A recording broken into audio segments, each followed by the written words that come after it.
children and quilt makers in this church, and so be blessed with that thought. Now, there has always been, in churches, this is going back to the beginning, there's always been a tension around the idea of this separation that we have between religion and government. Now, some people say church and state. They go back to that whole Thomas Jefferson way of putting things, but there are many religions that aren't church, so I kind of call it religion and government. Anyway, we're getting closer to Thanksgiving now, and you've got to know that our ancestors that were there at Pilgrim Rock were not just there for the freedom to pray in their own way, which is kind of what you learned in grade school.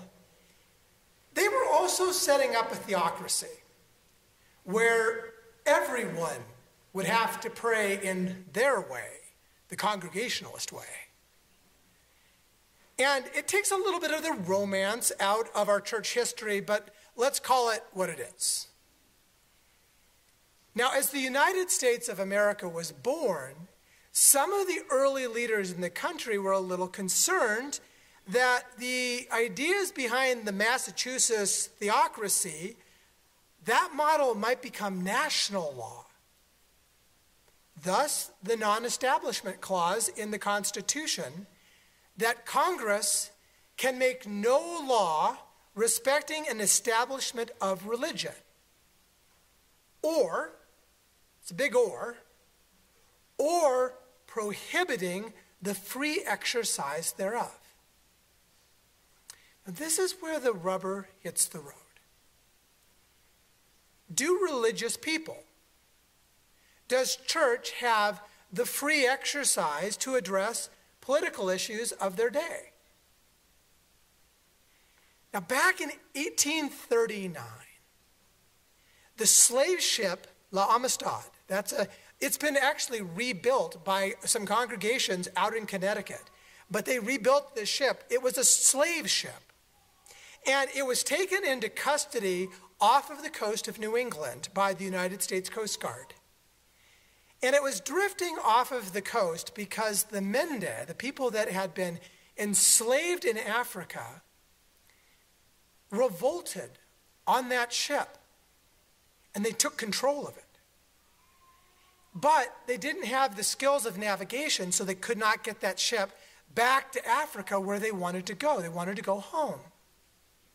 And so the 56 men, women, and children that were on that ship were arrested, and they were then charged with murder and piracy. Now, just like today, the little church community of First Church Congregational in Connecticut, it did what churches do, and they used the money that people gave on Sundays. They gave that money for the mission of the church. And part of the mission of that church, they decided, was the responsibility of feeding the Mende and getting them clothes, because literally they didn't even have the clothes on their back. Many of them were naked on the ship. A few people in that little congregation also, they were teachers, like we have teachers in our congregation, and they taught the Mende how to speak English. Do you know how huge that was for people who needed to testify in their own defense in court? Now, this is a picture of that little First Congregational Church, or First Church Congregational. And if you look at it, honestly, if it were brick, it would almost look exactly like our church in a lot of ways. Now, if all that the people in that church in 1839 did was to help out with charity to the Mende, no one would remember that. Even though it was absolutely vital, it had to happen, people needed to be fed and clothed. But I'm going to be honest, I guess I kind of expect that churches will do things like that. But that's not what put them into the history books. It was that they also worked for justice. Just like today, the little Congregationalist community had a justice and witness committee. actually almost exactly the same size as our Justice and Witness Committee in our little church. It had a different name in those days, but the idea was the same. The idea was that church is much more than just coming to a place to worship on Sunday.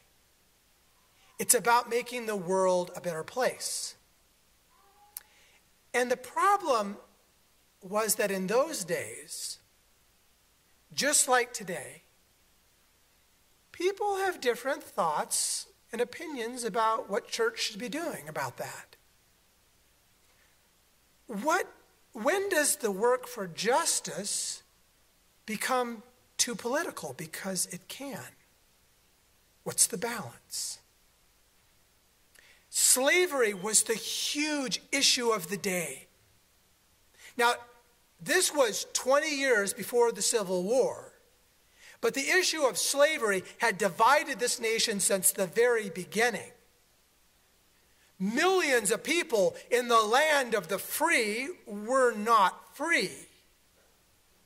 And even after the slave trade had ended, where they had stopped ships coming from over, black human beings were bred and traded like cattle for the economic benefit of their owners. And there was so much money involved in this whole thing. Like the oil companies of today, that anyone who threatened that business on the grounds of morality was put down, discredited, or worse. But there's an amazing thing that happens when people come together a little bit. And when you just come together, when you're one, we encourage one another. We gain courage from being part of a team. Last week, if you weren't here, I went and decided to be brave, and I danced. I was encouraged. Now I got up, I will be honest, I was shaking a little bit when I went down to dance. And I'm going to tell you, I saw Rosalie shoot up in the back. She stood up and she began to dance. Peter was up front. Peter got up and he began to shake what God gave him. And I tell you, there was something about that started giving me a little courage. I started feeling better about it. And then when Sally and Mary Lee were back there dancing with the offering plates, that was it. I mean, that was precious. I felt braver. Not because anything had changed, because I wasn't alone. There was a spirit of teamwork in First Church Congregational on that little Justice and Witness Committee. And they had been quietly for a long time working to abolish slavery. They saw it as an evil, which it was. And they were calling a thing a thing. Now, this little group of 10 or 12 people within that larger congregation, a congregation about our size, there were people in that congregation who found that little group of 10 a little loud, maybe even a little annoying sometimes, they kind of wish they'd just stop. Yet instead of stopping, this abolitionist group in that little church contacted a guy in the national setting of the church at that time. This guy, his name is Lewis Tappin. And they brought Lewis Tappin in to help. Now, Lewis had some connections, and he was working to organize against slavery. And this case with the Mendez, this court case, had become an international incident. The Spanish monarchy was demanding to have the property of Spanish owners returned. And the news around the nation about how this was going to be handled was in every newspaper in the nation in those days. Now, Tappin, he worked so that this case would then eventually go all the way to the United States Supreme Court. And Tappin used his connections and got former President John Quincy Adams to represent the Mendez. front of the United States Supreme Court.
Is freedom. It's freedom. And the truth is the length to which a man will not travel alone to regain one's dignity. He will break loose his chains. He will decimate his enemies. He will try and try and try against all odds, against all prejudices. Get home. If it were not for that little church, the Mende might never have gone home. There was a good sense in those days for churches to just leave well enough alone and not talk about slavery. Leave it to individuals to make their own moral decision about it. After all, as many church people pointed out, slavery existed throughout the Bible. So how could Christians say that it was wrong? Isn't it just a question of personal interpretation? Slaves, obey your human masters with fear and trembling and with sincere devotion to Christ. That is what we call today a clobber verse. It was used repeatedly for anybody who would suggest that slavery should be abolished to clobber it with any thought that was different or a different interpretation, to discourage people from uniting. In the work for women's rights and equality, people used this old chestnut.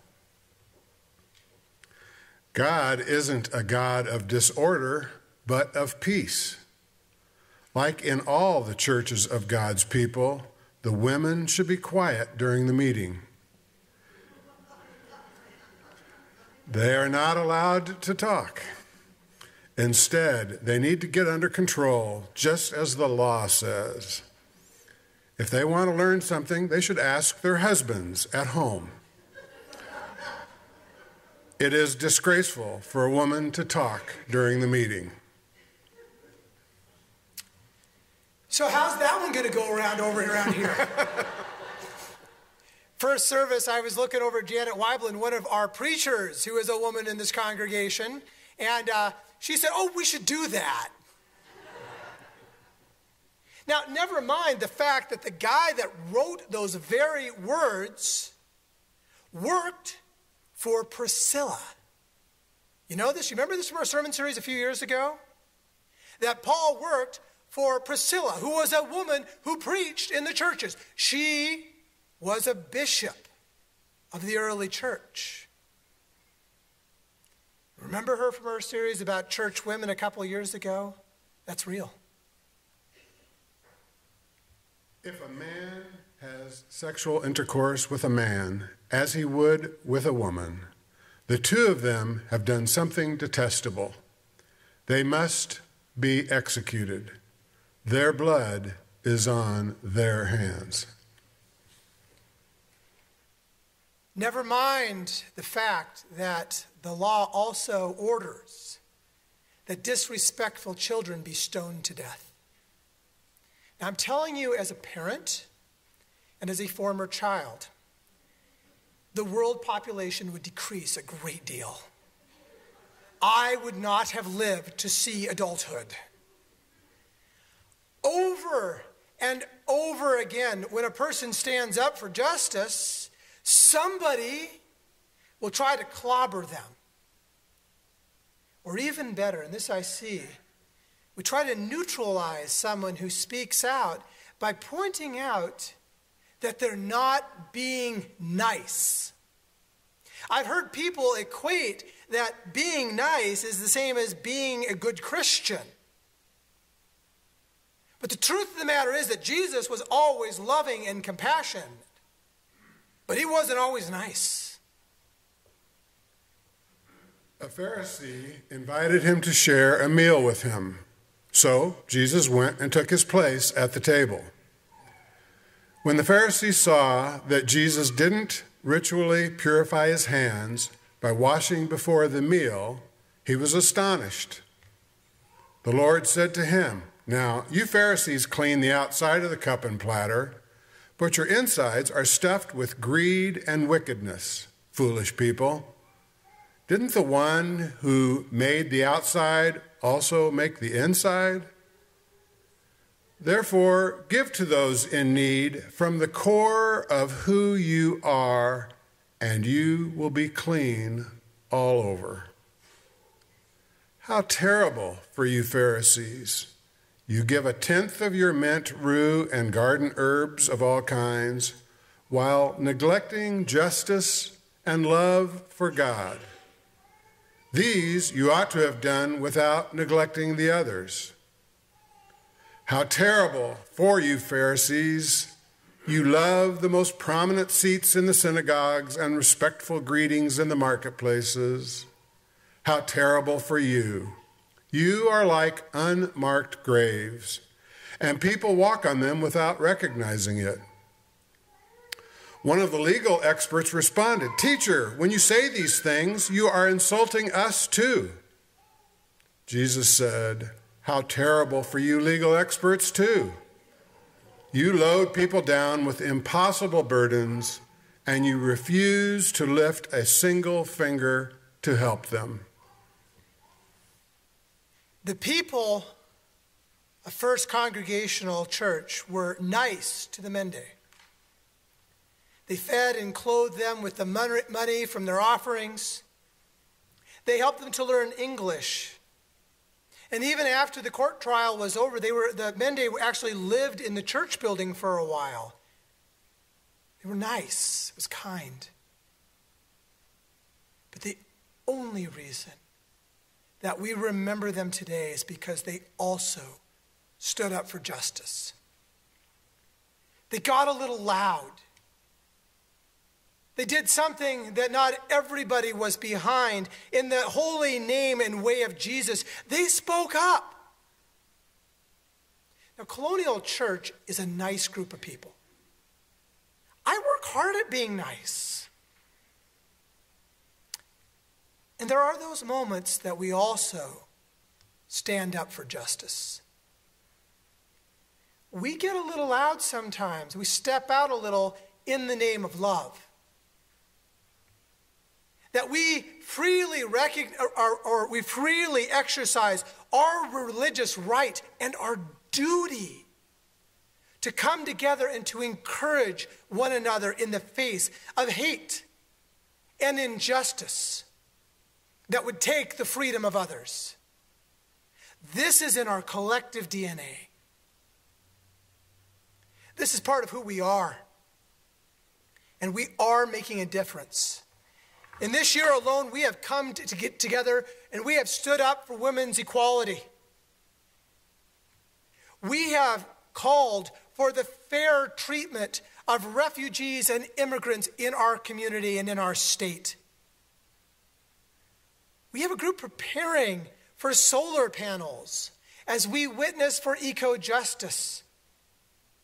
And we have stood up and gone to the streets in solidarity for civil rights for the LGBTQ community. We've had a community discussion about the spiritual dismantling of racism. And there was one that even just hit me too. We had a group of people that worked for the justice for a man who had been falsely imprisoned for 22 years and got to see him walk out of the prison a free man. And I'm going to suggest that there's more justice for that man and for others that needs to be done, and we might be part of that. It isn't always going to be popular.